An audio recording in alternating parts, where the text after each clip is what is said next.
je me souviens d'avoir participé à un débat quand il y avait la crise des Gilets jaunes et j'avais demandé comme ça aux débeautés, aux chroniqueurs et éditorialistes qui étaient autour de la table, qui avaient manifesté récemment.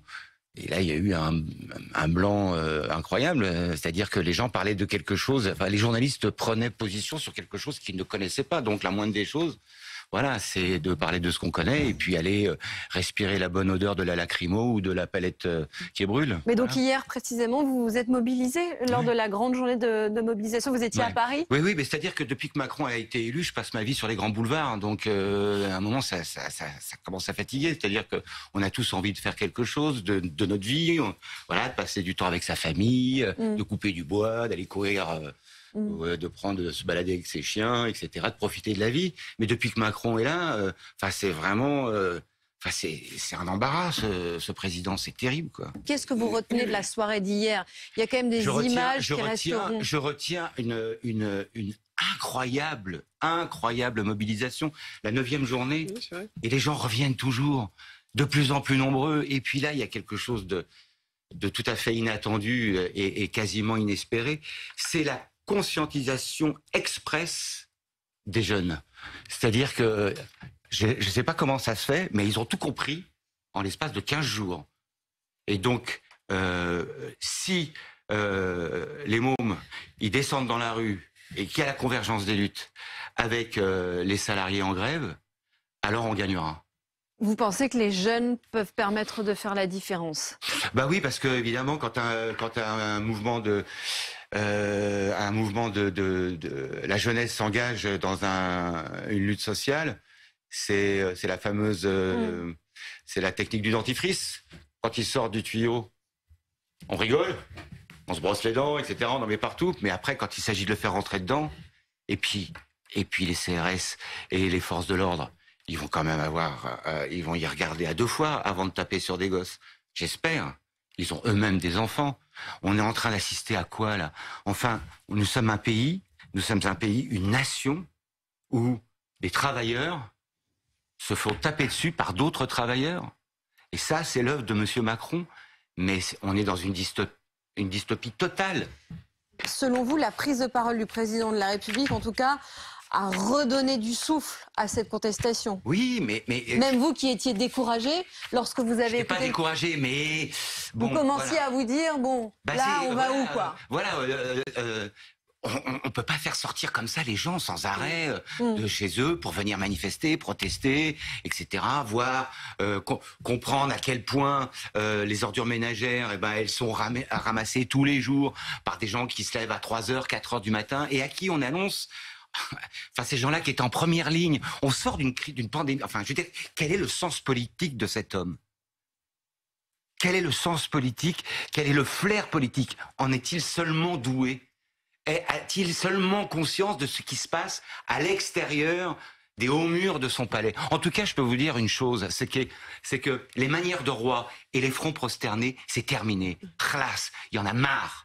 Et ça, il l'entend, là, maintenant. Il commence à l'entendre. Vous trouvez qu'il gouverne comme un roi, le président de la République? Vous avez vu la journée qu'il a passée aujourd'hui? Donc, Charles XXIII, ou Charles XII, ou Charles III. Charles III. Bon, ils auraient pu aller manger un kebab rue du Faubourg Saint-Honoré, on n'en parlait plus. Là, ils avaient prévu d'aller à Versailles, sous les ordres de la royauté, etc., avec des dîners, à la Galerie des Glaces, enfin, Bon, ça c'est annulé, ok. Deuxièmement, le Conseil de l'Europe, Amnesty International,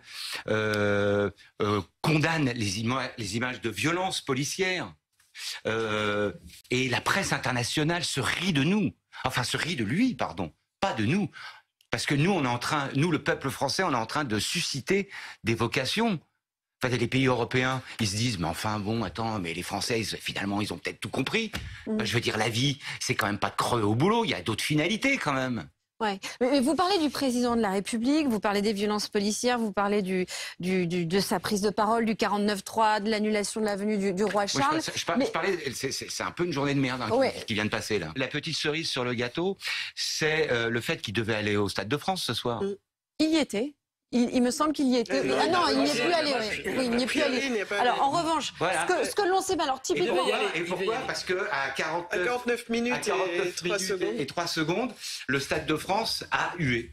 Ouais. Là, vous avez vu Macron cet après-midi, il est revenu quand même à de meilleures intentions. Il a dit oui, finalement, ma porte reste ouverte. Sur les retraites, Ouais. pas sur les Pas retraites. sur les Oui, retraites. mais il faut bien Sur la commencer. suite. Ouais. Il faut Ah, bien donc pour vous, commencer. c'est peut-être le début d'une inflexion. Peut-être. Je sais pas. En tout cas, de notre côté, je voudrais juste rappeler une chose, c'est que on est à un point de bascule. On est à un point de bascule. On ne va pas pouvoir, je veux dire, le gouvernement ne va pas pouvoir continuer à s'auto-confiner pendant 4 ans. Macron, à un moment, il va bien falloir qu'il sorte de l'Élysée. Hein? Bon, il sort quand même, hein. En Ouais. l'occurrence, Non, là, il était ouais. en déplacement. Mais Ça veut dire que il- Donc, vous jouez les prolongations, vous dites en fait il faut tenir parce qu'il y a encore des grèves, il y a encore Mais des c'est- actions partout, il faut C'est là continuer que le ça se rythme joue. quoi. C'est là que ça se joue. Roissy est bientôt bloqué. Roissy est bientôt bloqué. Et les Français, on a les Français, les Françaises Oui, derrière oui. nous.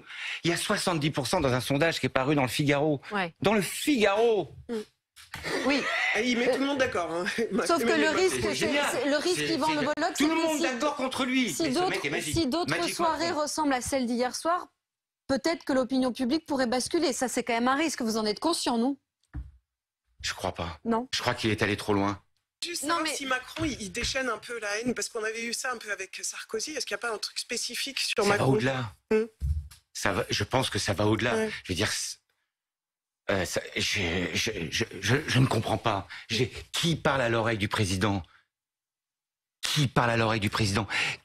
Mais enfin, ce président nous traîne dans la boue depuis des mois, des semaines. Enfin, je vais pas vous ressortir la longue litanie. Une gare, c'est un lieu où on croise des gens qui ne sont rien. Mais comment ose-t-il? Mais comment peut-il être aussi